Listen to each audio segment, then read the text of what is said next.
ಈ ವೀಕೆಂಡ್ ಅಂತ ಬಂತು ಅಂದ್ರೆ ಬೇರೆ ಬೇರೆ ಡ್ರೆಸ್ಗಳನ್ನ ನೀವು ಹಾಕೊಂಡು ನೀವು ತುಂಬಾ ಚೆನ್ನಾಗಿ ಕಾಣ್ತಾ ಇದ್ರಿ. ನಮ್ಮ ಮನೇಲಿ ಕೂಡ ಅದ್ರ ಬಗ್ಗೆ ಎಲ್ಲ ಮಾತಾಡ್ತಾ ಇದ್ವಿ. ಈ ಡ್ರೆಸ್ಗಳಲ್ಲೇ ಕೋಡ್ ಬರ್ತಾ ಇತ್ತು, ಕೋಡ್ ವರ್ಡ್ ಬರ್ತಿತ್ತು ಅಂತ ಸುದೀಪ್ ಅವರು ಹೇಳಿದ್ರು. ಆ ಡ್ರೆಸ್ ಕೋಡ್ ನಿಜನಾ ಮೇಡಮ್? ಅದು ಇಲ್ಲ, ಆಕ್ಚುಲಿ ನಾನು ಅದನ್ನ ಮಾಡಿಲ್ಲ, ಬಟ್ ಆತರ ಮಾಡ್ತಾರೆ ಅಂತ ನಾನು ಕೇಳಿದೀನಿ. ಯಾಕಂದ್ರೆ ಕಲರ್ಸ್ ಅಲ್ಲಿ ಒಂದು ಮೆಸೇಜ್ ಇರುತ್ತೆ ಅನ್ನೋದು. ಹೌದು, ಯಾಕಂದ್ರೆ ಕಲರ್ಸ್ ಅಲ್ಲ, ಈ ಡಿಸೈನರ್ಸ್ ನಮಗ್ ಕೊಡೋ ಮೆಸೇಜ್ ಅಂದ್ರೆ ಓಕೆ, ಈಗ ಬ್ಲಾಕ್ ಕಲರ್ ಕೊಟ್ರೆ ನೀನ್ ಚೆನ್ನಾಗಿ ಆಡ್ತಾ ಇಲ್ಲ, ರೆಡ್ ಕಲರ್ ಕೊಟ್ರೆ ನೀನು ಅಷ್ಟೊಂದು ಆ ತರದ್ದೇನೋ ಕೆಲವ್ರು ಮಾಡ್ಕೊಂಡು ಆಟ ಆಡಿದಾರಂತೆ. ನಾನು ಡಿಸೈನರ್ಸ್ ಜೊತೆ ಕೊಲ್ಯಾಬ್ ಮಾಡೋವಾಗ ಅಥವಾ ಮಾತಾಡೋವಾಗ ಅವ್ರು ಹೇಳ್ತಾ ಇದ್ರು, ನಾವು ಹಿಂದೆ ಎಲ್ಲ ಹಿಂಗೆ ಮಾಡ್ತಾ ಇದ್ವಿ, ಬಟ್ ಏನಾಗ್ತಾ ಇತ್ತು, ಅದು ಕೆಲವು ಎಲ್ಲ ಡ್ರೆಸ್ಸು ನಮ್ಮ ತನಕ ಬರಲ್ಲ, ಜಿಟರ್ ಅಂತ ಹೇಳಿ ರಿಜೆಕ್ಟ್ ಆಗುತ್ತೆ, ಅಥವಾ ಏನಾದರೂ ಓಕೆ ಗೊತ್ತಲ್ಲ ಈಗ ಟೆಕ್ನಿಕಲ್ ಇಶ್ಯೂಸ್ ಏನಾದರೂ ಆಗುತ್ತೆ, ಅದರಿಂದ ಸ್ಟ್ರೈಪ್ಸ್ ಇದ್ರೆ ಅದೆಲ್ಲ ರಿಜೆಕ್ಟ್ ಆಗಿಬಿಡುತ್ತೆ. ಸೊ ಅದಲ್ಲಿ ವರ್ಕ್ ಆಗಲ್ಲ.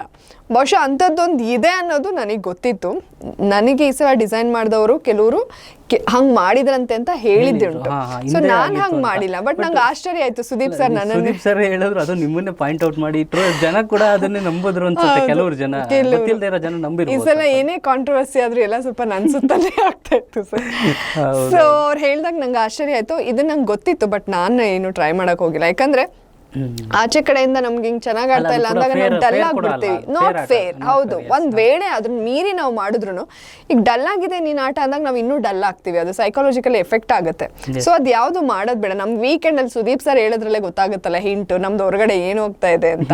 ಸೊ ಹಾಗಾಗಿ ಕೆಲವ್ರು ಮಾಡಿರ್ಬೋದೇನೋ, ನಾನಂತೂ ಮಾಡಿಲ್ಲ. ನಾನು ನಿಮ್ಮ ಇಂಟರ್ವ್ಯೂಗಳಲ್ಲಿ ಕೇಳಿದೆ, ಕೇಳೋ ಶಬ್ದಗಳು ಚಪ್ಪಾಳೆಯ ಶಬ್ದದಿಂದ ನೀವು ಕೆಲವನ್ನ ಅನಾಲಿಸಿಸ್ ಮಾಡ್ತಾ ಇದ್ರಿ ಅಂತ. ಮೇಡಮ್, ನೀವು ವೀಕೆಂಡ್ ಅಲ್ಲಿ ತುಂಬಾ ಚೆನ್ನಾಗಿ ಕಾಣ್ತಾ ಇದೆ ಅಂತ ಹೇಳಿದೆ. ನಿಮ್ ಕಾಸ್ಟ್ಯೂಮ್ ಡಿಸೈನರ್ ಯಾರು, ಅವ್ರ ಬಗ್ಗೆ ಏನಾದ್ರು ಹೇಳ್ಬೋದಾ? ಎಸ್, 100%. ನನಗೆ ವೀಕೆಂಡ್ ಕಾಸ್ಟ್ಯೂಮ್ ಎಲ್ಲ ಇದು ಮಾಡ್ತಾ ಇದ್ದು ಲಕ್ಷ್ಮೀ ಕೃಷ್ಣ ಅವರು.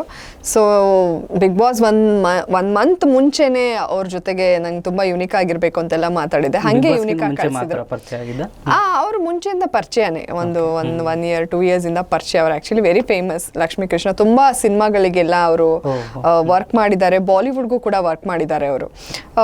ವೀಕೆಂಡ್ ಕಾಸ್ಟ್ಯೂಮ್ ಎಲ್ಲ ಅವ್ರು ಮಾಡ್ತಾ ಇದ್ದಿದ್ದು. ವೀಕ್ ಡೇಸ್ ಕಾಸ್ಟ್ಯೂಮು ಆಂತರ್ಯ ಅಂತ, ನಿಧಿ ಆಂತರ್ಯ ಅಂತ ನಾಗರಬಾವಿಲಿ ಇದೆ ಅವರು. ಮತ್ತೆ ಇಷ್ಟ ಕಲೆಕ್ಷನ್ಸ್, ಇಷ್ಟ ಫ್ಯಾಷನ್ ಬೈ ಮಾನಸ ಅಂತ ಅವರು. ಸೊ ವೀಕ್ ಡೇಸ್ದು ಎಲ್ಲ ಅವ್ರು ಮಾಡಿದ್ದಾರೆ, ವೀಕೆಂಡ್ದು ಎಲ್ಲ ಒಂದೊಂದು ಕೊಟ್ಟಿದ್ದಾರೆ.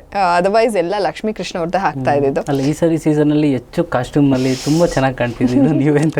Thank you very much sir. So ಅದನ್ನ ಈವನ್ ಸುದೀಪ್ ಸರ್ ಕೂಡ ಹೇಳ್ತಾ ಇದ್ರು, ಅದು ಕೆಲವೊಂದು ಟೆಲಿಕಾಸ್ಟ್ ಆಗಿಲ್ಲ.